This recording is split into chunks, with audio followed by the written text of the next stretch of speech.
नमस्कार, प्रदेश के प्रश्न इस खास बुलेटिन में आप सभी का बहुत स्वागत है। आपके साथ मैं हूं दीपिका। जो नियम बनाते हैं उन्हें ही नियम की परवाह नहीं है। जो सड़कों पर आपसे जुर्माना वसूलते हैं वो खुद वैसे ही जुर्माने के हकदार हैं, लेकिन ऐसा होता नहीं है क्योंकि वो खुद सरकार है। हम बात कर रहे हैं मध्य प्रदेश के सरकारी वाहनों की। प्रदेश के कई सरकारी वाहन खटारा हो चुके हैं, बीमा नहीं है, फिटनेस सर्टिफिकेट नहीं है, तमाम दूसरे दस्तावेज भी नहीं है। आज हम इन्हीं सरकारी खटारा गाड़ियों की बातचीत करेंगे, समझेंगे कि खुद सरकारी वाहनों के मामले में नियम क्यों नहीं है। आज का प्रदेश का प्रश्न इसी पर होगा। इस पर बातचीत के लिए खास मेहमानों का पैनल भी हमारे साथ जुड़ेगा। बातचीत होगी, चर्चा होगी, लेकिन उससे पहले देखिए रिपोर्ट।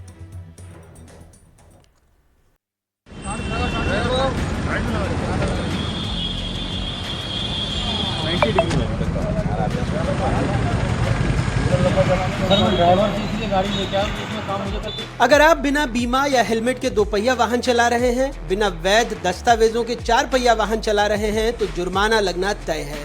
500 रुपए से लेकर 5000 रुपए तक। बीमा, प्रदूषण certificate, insurance, helmet, number plate, सब पर जुर्माना लिया जाता है।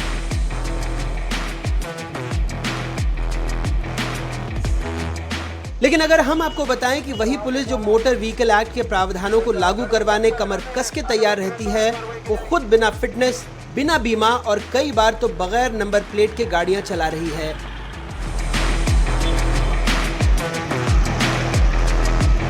पुलिस स्मार्ट नंबर प्लेट की बात जरूर करती है, लेकिन पुलिस के वाहनों पर खुद ही पेंट से पुताई की हुए रंग से, पेंट किए हुए रंग से उसके नंबर प्लेट का जिक्र होता है। यही नंबर प्लेट यदि दूसरे की गाड़ी में होगी तो चालानी कार्रवाई होगी, लेकिन पुलिस के वाहनों पर या तो नंबर प्लेट नहीं है और है भी तो इसी तरीके से पेंट करके नंबर लिखे हुए हैं। किशोर कुमार 38 साल से पुलिस में है, गाड़ी चलाते हैं। बताते हैं दस्तावेज देखे नहीं। ज्यादा पूछने पर वरिष्ठ अधिकारियों से बात करने को कह रहे हैं। बोलते तो हैं अधिकारी लोग कि इसका बीमा नहीं होता है, फिर क्या कारण रहता है? अब ये तो मैं नहीं बता पाऊंगा, वो बताएंगे अधिकारी, वरिष्ठ अधिकारी ही बता पाएंगे। चलती ज़्यादा है, रनिंग ज़्यादा है पुलिस विभाग की गाड़ी की, इसलिए फिटनेस खराब होती है। हाँ, मेंटेनेंस नहीं हो पाता है समय पे। होना चाहिए कि नहीं बीमा इनका? उसे होना तो चाहिए, है ना, लेकिन नहीं होता है। सभी गाड़ियों के साथ कमोबेश यही स्थिति है शायद है। वज्र वाहन का काम लड़ाई झगड़े दंगे फसाद को संभालना है, लेकिन ये सरकारी गाड़ी कैसे संभलेगी किसी को नहीं पता। सीटें बेतरतीब, डैशबोर्ड कंडम, गाड़ी बस चल रही है। ये तो शासन के ऊपर रहता है, शासन जब जो करवा दे। आपको नहीं लगता कि होना चाहिए पुलिस होना के चाहिए ना, वाहन? बिल्कुल होना चाहिए से, ये तो लेकिन है नहीं। है नहीं। एक्सीडेंट वगैरह जो गाड़ी हो जाती है उसका PHQ से दिया जाता है। हाँ, ये ज़्यादा पुरानी हो गई है इसलिए थोड़ा सा दिखता है। मतलब फिटनेस से रिटायर्ड है? नहीं, रिटायर्ड तो नहीं हुई है। बीमा भी नहीं है? बीमा नहीं है। दुकान में टाटा सूमो दिखे न दिखे पुलिस की सेवा में हाजिर है। पुलिस कंट्रोल रूम में जब हमने गाड़ी देखी, सवाल पूछे तो गाड़ी दौड़ पड़ी। इस गाड़ी का बीमा है? ये सारी जानकारी आपको MTO साहब दे पाएंगे और अधिकारी बैठे हैं अंदर वरिष्ठ, वो दे पाएंगे। दिन भर यातायात नियमों के तहत कार्रवाई करने वाली इस क्रेन की हालत देखिए। खिड़की बमुश्किल खुलती है, दरवाजा बंद नहीं होता, बीमा और कागजात का ठिकाना नहीं है। गाड़ी तो अच्छी है, लेकिन पेपर में कमी है तो नहीं कह सकते अपन। गाड़ी तो अच्छी है, चलती है, काम कराते रहते हैं। फिटनेस सही है आपकी? पेपर की मुझे जानकारी नहीं है। बीमा की भी नहीं है ना? नहीं।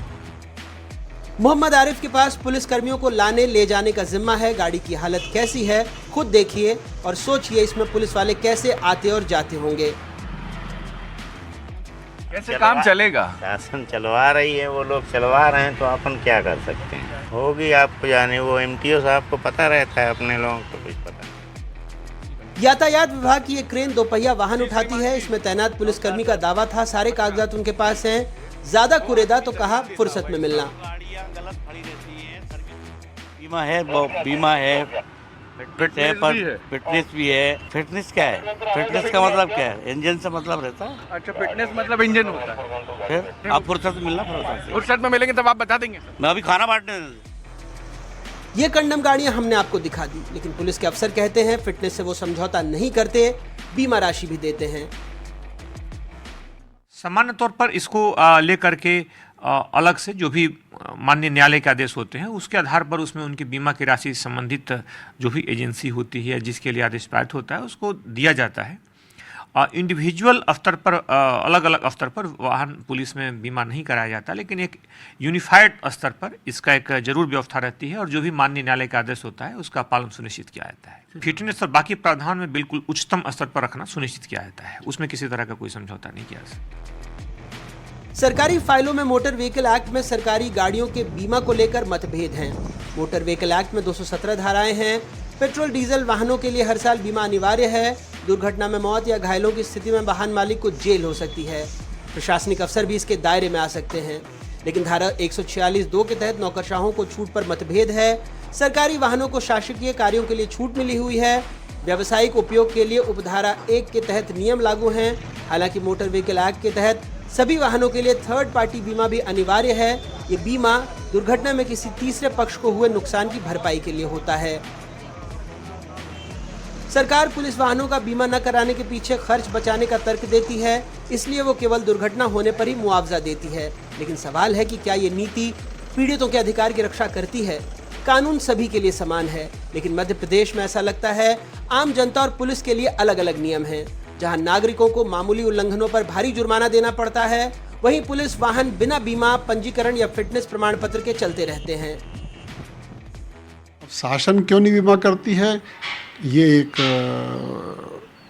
मतलब उसका बात है कि शासन को पैसा देना ही पड़ेगा। अगर कोर्ट कहेगी कि भाई आप दीजिए, बीमा कंपनी से नहीं मिलेगा, लेकिन सरकार को देना पड़ेगी। यदि कोर्ट कहे क्या है इसको बीमा दीजिए। बीमा तो शासन को अपनी गाड़ियों को कराना ही चाहिए और रिपेयर अपना करें, ठीक है, लेकिन बीमा उसका हिसाब से कराएं, क्योंकि थर्ड पार्टी का बीमा तो सबको कंपलसरी है, तो शासन को क्यों नहीं हो। पहले मोटरयान अधिनियम था, उसमें ये बात सही है कि जो शासकीय वाहनों को छूट प्रदान की गई थी, जो शासन द्वारा अनुबंधित उसमें सम्मिलित नहीं है, जो शासन के वाहन है, तो उसमें यदि लायबिलिटी निर्धारित होती है कि शासन भी पहले उसमें पार्टी बनता है, तो संबंधित ड्राइवर की गलती थी कि नहीं, एक वो समरी जांच करते हैं पुलिस वाले, क्योंकि उसमें शासन की राशि का उपयोग होता था, तो इसलिए शासन का बहुत भारी व्यय होता, तो इसलिए उन वाहनों को छूट प्रदान की गई। बीमा न होने की समस्या केवल एक प्रशासनिक चूक नहीं है, इसका वास्तविक प्रभाव भी है। पिछले 1 साल में ही राज्य भर में सरकारी वाहनों से दर्जनों सड़क दुर्घटनाएं हो चुकी हैं। पीड़ितों को मुआवजा पाने के लिए संघर्ष करना पड़ता है और फिर भी सरकार अपनी जिम्मेदारी से बचती रहती है। कहते हैं पुलिस से दूर रहना हमेशा बेहतर होता है, लेकिन आजकल पुलिस की गाड़ियों से भी काफी बचकर रहने की जरूरत है। खुदा न खास्ता आप अगर पुलिस की गाड़ी की चपेट में आ गए तो न क्लेम मिलेगा, न कोई मुआवजा। हो सकता है पुलिस इस बात से भी मुकर जाए कि एक्सीडेंट उसकी गाड़ी से हुआ है। देश और दुनिया को कानून का पाठ पढ़ाने वाली भोपाल पुलिस और पुलिस महकमा मध्य प्रदेश का कानून से ऊपर है। आज दिन भर हमने इन्हीं पुलिस की गाड़ियों में पड़ताल की, जिनका फिटनेस खराब था, जिन गाड़ियों पर नंबर प्लेट नहीं थी, और तमाम पुलिस के कर्मचारी अधिकारी गाड़ियों के फिटनेस से लेकर बीमा के प्रमाण पत्र तक, सर्टिफिकेट तक नहीं दिखा पाए। यही कारण है कि यदि पुलिस के वाहन सड़क पर तेज़ी से दौड़ते मिले तो आपको बचना होगा। अभी तक आप चालान से बचते थे, अब ऐसे वाहन से बचना होगा। यदि टक्कर मारते हैं तो आपकी जान की हिफाजत आपको करनी पड़ेगी। ना तो टक्कर मारने के बाद मुआवजा मिलेगा, ना ही किसी तरीके का क्लेम। राजू बाथम के साथ अजय शर्मा, NDTV भोपाल।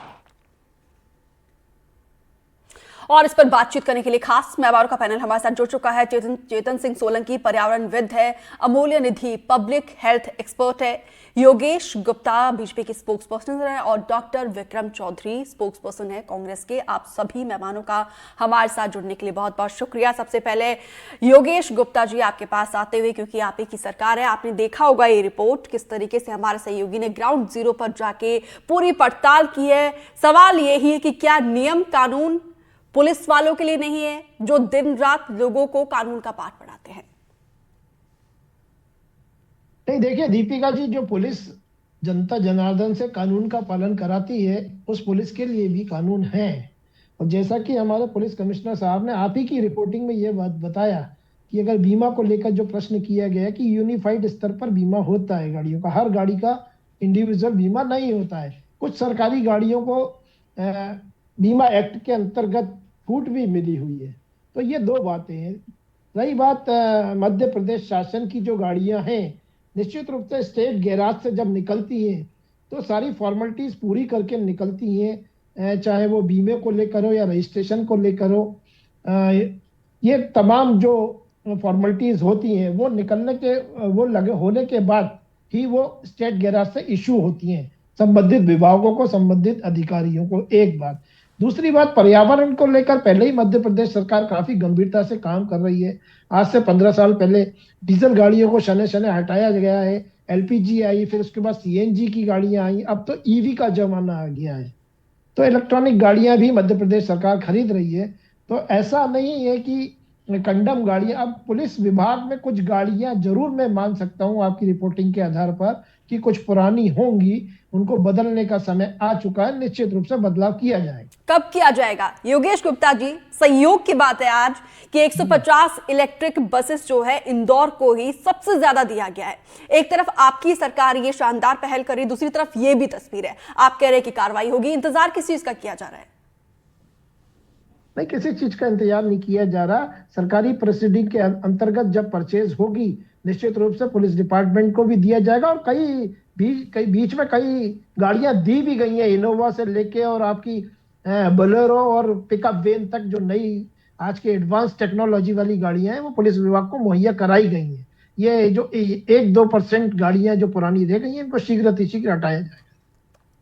ठीक है, गाड़ियां मुहैया करवाई जा रही है। डॉक्टर विक्रम चौधरी, आपने सुना होगा अभी योगेश गुप्ता जी को, नई गाड़ियां जो हाईटेक गाड़ियां हैं वो मुहैया करवाई जा रही है, लेकिन कुछ एक गाड़ियां हैं जिसका पुरानी हो चुकी है, जो फिटनेस में खरी नहीं उतर रही है, उसका इस्तेमाल किया जा रहा है। क्या कहेंगे आप? या तो आपका चैनल इनके खिलाफ है या फिर योगेश गुप्ता जी झूठ बोल रहे हैं। फिर आपने जो दिखाया है वो तो ऐसी ऐसी गाड़ियां दिखाई हैं कि वो तो अपराध है। और कमिश्नर साहब भी जो बात कर रहे थे आश्चर्यजनक तरीके से साफ झूठ बोल रहे हैं। अब नगर कोतवाल के खिलाफ कौन रिपोर्ट लिखाएगा? यूपीए के समय 30,000 करोड़ का बजट था जो ईवी वाहनों के डेवलपमेंट के लिए दिया गया था। आपने तो सिर्फ पुलिस की गाड़ियों की बताई है, आप नगर निगम की गाड़ियों के मामले में देख लीजिए। कचरा वाली गाड़ी को देख के लगता है कि गाड़ी में कचरा है कि कचरे में गाड़ी। और दूसरी बात यह है कि नगर निगम और इन सब चीजों में डीजल की चोरी एक बहुत बड़ा वजह है, जिसके कारण ये डिपार्टमेंट अपने आप को अपडेट नहीं करते। क्योंकि पुरानी गाड़ियों से जो प्रदूषण होता है वो तो अलग है, लेकिन डीजल चोरी के मामले भी बड़े गंभीर है, रोज पेपरों में खबर छपती है। मेरा और कांग्रेस पार्टी का कहना यह है कि जब आपके पास बीएचईएल जैसी संस्था है मध्य प्रदेश में, और आपकी मध्य प्रदेश की सरकार यदि उसी फैक्ट्री से करार कर ले, तो वो फैक्ट्री कांग्रेस की लगाई फैक्ट्री है।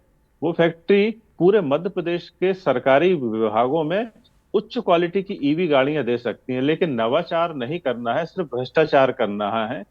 चाहे वो पुरानी गाड़ियों में डीजल चोरी का मामला हो, उनके मेंटेनेंस की जो राशि आती हो उसको खाने का मामला हो, और पूंजीपति मित्र जो हैं वो सरकारी पीएसयू से इनको करार करने नहीं देते हैं। आपको सिर्फ कमीशन कर्ज की सरकार है, आप ऐसे नवाचार की उम्मीद कैसे कर सकते हैं? और प्रदूषण जो है, एक रिपोर्ट के अनुसार 10 साल से ज्यादा के जो वाहन हैं वो प्रदूषण 60% अधिक फैलाते हैं।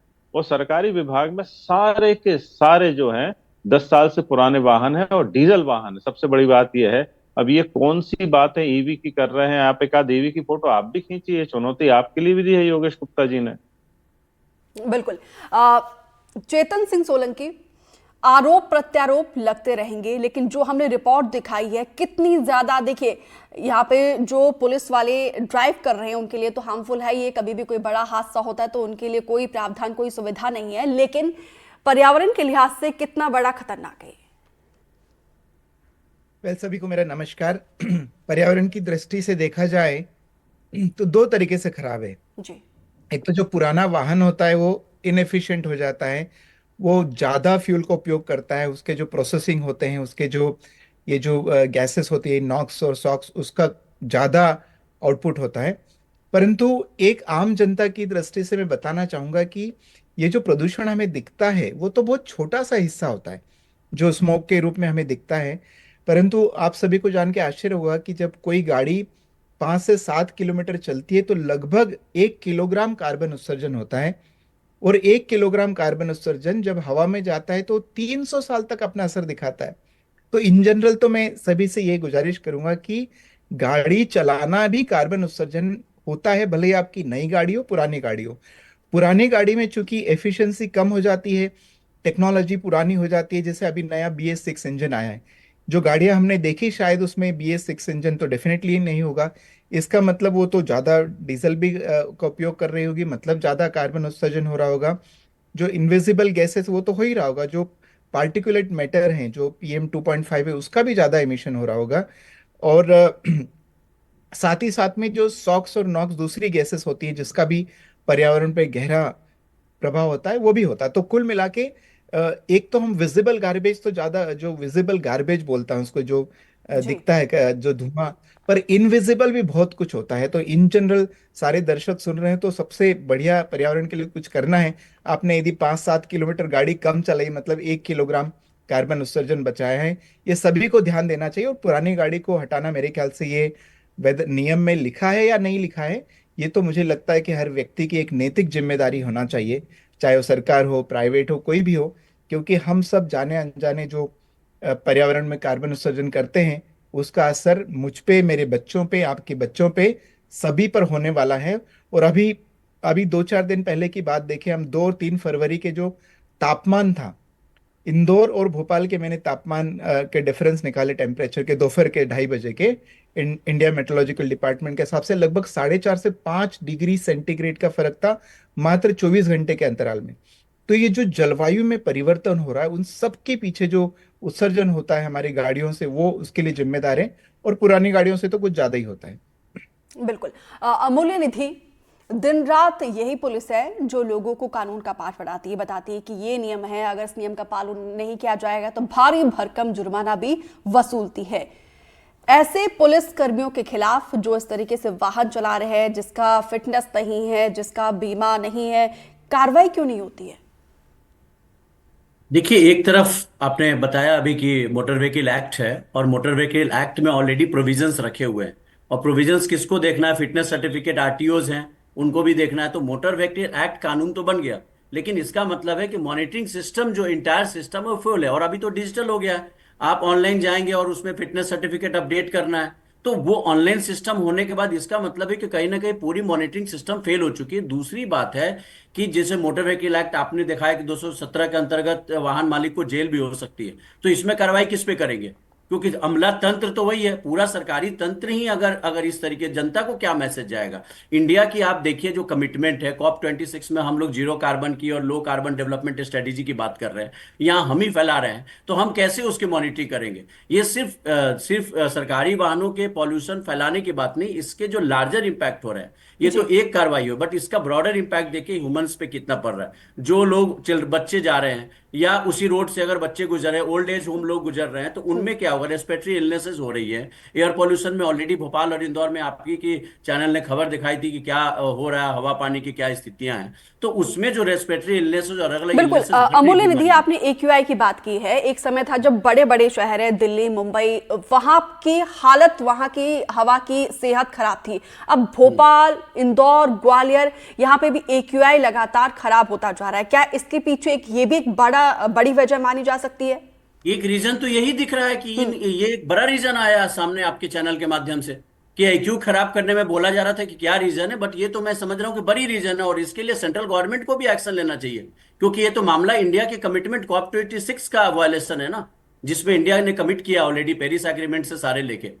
तो ये तो प्लान्ड हो रहा है, और इसका सीधा असर जनता पे पड़ रहा है, उनके हेल्थ पे पड़ रहा है, पर्यावरण पे अभी उन्होंने बताया ही, तो लार्जर इंपैक्ट हो रहा है। तो ये तो जो इनका काम है पर्यावरण को रखना, और जिनका काम है जागरूकता, उनका काम है मॉनिटरिंग सिस्टम, इसका मतलब कि फेल्ड है। और जिम्मेदारी तो तय होगी ना, वाहन मालिक की, कौन है मालिक? सरकारी वाहन में क्या अधिकारी मालिक है उनके, या सरकार है उसके जिम्मेदार? तो किस पे एक्शन लेगा जो भी गाड़ी चला रहा है? क्या कोई सिस्टम है कि कौन से डिपार्टमेंट में कितनी गाड़ियां चल रही हैं? और ऐसी क्या सरकार के पास ऐसे कोई आंकड़े हैं? Is there in system? मुझे नहीं पता कि ऐसी कोई सिस्टम है भी कि नहीं, कि कितने गाड़ियों का 10 साल पुराना हो चुका है, कितने की फिटनेस सर्टिफिकेट नहीं है। अगर कोई ऑनलाइन आपका मॉनिटरिंग मैकेनिज्म ही नहीं है तो ये तो फेल हो चुका है ना। और इससे आप खुद जानबूझ के फैला, ये तो प्लान्ड ये बोला जाएगा, एनवायरमेंटल डिग्रेडेशन बोला जाएगा। पॉल्यूशन खुद सरकार फैला रही है और एक तरफ हम जागरूकता की बात कर रहे हैं, AQI की बात कर रहे हैं, नेशनल प्रोग्राम्स बन रही हैं क्लाइमेट चेंज और ह्यूमन हेल्थ को लेके। आप बताइए सारे डिपार्टमेंट्स का। तो भोपाल और इंदौर में मुझे लग रहा है ये रिस्पॉन्सिबिलिटी तो सीधा सीधा दिख रहा है कि रिस्पॉन्सिबिलिटी सरकार की खुद की है, रादर देन इसको कंट्रोल करने की। बिल्कुल। योगेश गुप्ता, जिस तरीके से अभी अमूल्य निधि ने कहा कि एक तरफ आप ही की सरकार केंद्र और प्रदेश में राष्ट्रीय और अंतर्राष्ट्रीय मंचों पर पर्यावरण को किस तरीके से बचा के रखना है, इसके लिए तमाम कोशिशें करिए। दूसरी तरफ देखिए किस तरीके से सिस्टम का एक ये भी चेहरा सामने निकल कर आया है। कब ये तो कहीं ना कहीं एक डबल स्टैंडर्ड है ना। नहीं, देखिए दीपिका जी, मध्य प्रदेश सरकार पर्यावरण को लेकर काफी गंभीरता के साथ काम कर रही है। ग्रीन एनर्जी की तरफ मध्य प्रदेश बढ़ चुका है और हाल ही में मध्य प्रदेश के मुख्यमंत्री मोहन यादव जी जापान की यात्रा करके लौटे हैं। 30 से ज्यादा देशों के प्रतिनिधि ग्लोबल इन्वेस्टर समिट में आने वाले हैं और ये सब चीजों के मद्देनजर और इससे इतर हटकर, जैसा कि कांग्रेस के प्रवक्ता ने सवालिया निशान उठाया कचरा वाहनों के लिए, तो शायद ये पढ़ते नहीं है या ध्यान नहीं देते हैं। 70 से ज्यादा EV गाड़ियां, CNG गाड़ियां नगर निगम भोपाल को दी गई हैं और करीब 100-125 से ज्यादा CNG गाड़ियां इंदौर नगर निगम को दी गई हैं। तो पर्यावरण को लेकर पूरी चाक चौबंद व्यवस्था मध्य प्रदेश सरकार निरंतर काम कर रही है। 1-2% जो गाड़ियां हैं, मध्य प्रदेश सरकार ने 23 जून 2023 को मोटर व्हीकल एक्ट के माध्यम से 10 साल से ज्यादा पुराने वाहनों को हटाने की सिफारिशें भी की हैं और उन पर जुर्माने की राशि भी सुनिश्चित की गई है। सर, यही तो सवाल है, जब आप लोग हटाने की सिफारिश कर रहे हैं, जुर्माने लगाने की बात कर रहे हो, तो फिर क्यों नहीं कार्रवाई हो रही है? क्या आप लोगों के आदेश का पालन नहीं किया जा रहा है? नहीं, बिल्कुल किया जा रहा है पालन। और नया पुलिस, तो फिर ये गाड़ियां कैसे चल रही है सड़कों पर? तस्वीर दिखा रहे सर, ग्राउंड पे जाके हमारी टीम ने ये तैयार की है, बातचीत की है। कुछ लोग ड्राइव करते हैं, उनको पता ही नहीं है कि बीमा नाम की कोई चीज होती है। साधुवाद देते हैं हम, आपकी टीम को साधुवाद देते हैं, ध्यान आकर्षण हुआ है और निश्चित रूप से इस पर एक्शन लिया जाएगा। ठीक है, डॉक्टर विक्रम चौधरी, क्या कहेंगे आप? कौन से ऐसे कदम उठाने चाहिए? वो तो स्वीकार कर ही लीजिए, उतना तो फेलियर है ही सरकार का। कदम क्या उठाने चाहिए? देखिए, सरकार जो है कर्ज और करप्शन पे चल रही है। यदि एक भी नवाचार इस पूरे 20 साल में हुआ हो तो आप मुझे बताइए। अभी मोदी जी आ रहे हैं, 200-300 रुपए देखिए 2003 का मिस्टर बंटा धार का मध्य प्रदेश और आत्मनिर्भर होता हुआ doctor Yogesh Gupta ji, please topic पे रहिए। स्पष्ट अंतर नजर आता है।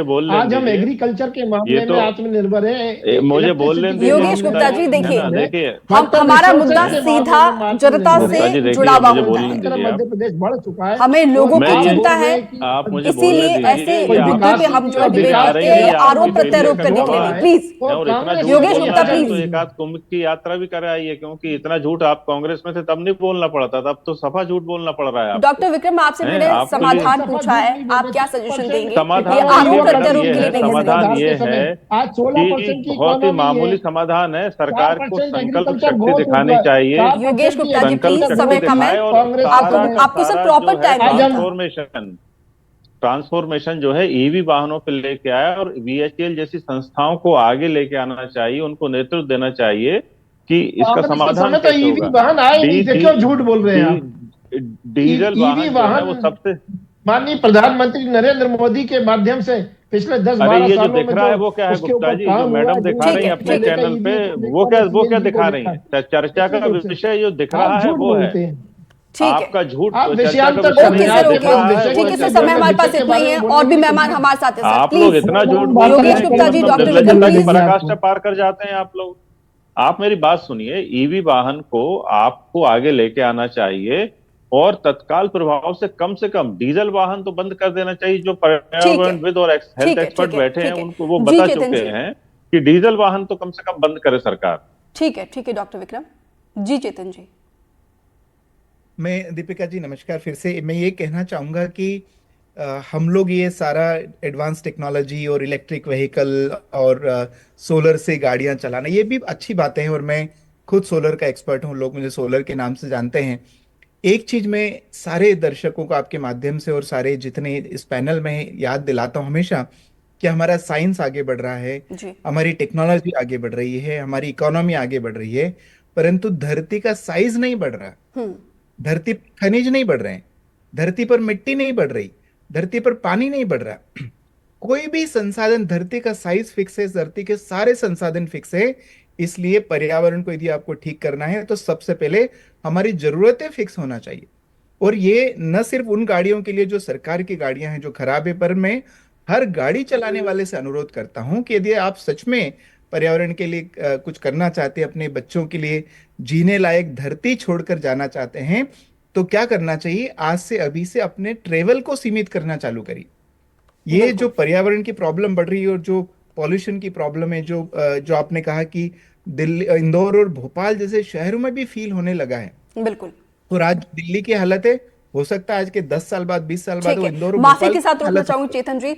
अमूल्य निधि, वाइंड अप कमेंट आपका सर एक लाइन में। मुझे लग रहा है सरकार 24 घंटे के अंदर सारे वाहनों की लिस्ट निकाले, जो भी रिस्पॉन्सिबल हो उन पे जुर्माना लगाए, और कुछ ऑफिसर्स पे जो डिपार्टमेंट के हैं, और लोगों के हेल्थ के साथ जो लार्जर खिलवाड़ है वो खिलवाड़ होना बंद करें। ठीक है, ठीक है। आप सभी मेहमानों का हमारे साथ जुड़ने के लिए बहुत बहुत शुक्रिया। लेकिन देखिए, पुलिस जो खुद नियम कानून का पाठ दिन रात लोगों को पढ़ाती है, और लोगों से जब लोग अनफिट गाड़ियां लेकर सड़कों पर उतरते तो उनसे जुर्माना वसूलती है, तो सवाल यही उठता है कि आखिर उनके खिलाफ कौन कानूनी कार्रवाई करेगा। इसीलिए हमने आज का ये मुद्दा उठाया था, ताकि सरकार की आंख खुले और प्रशासन भी इन नियमों के तहत इन्हीं सरकार के इस खटारा गाड़ियों के खिलाफ यहाँ पे कार्रवाई करे। फिलहाल इस डिबेट पे इतना ही, दीजिए इजाजत, नमस्कार।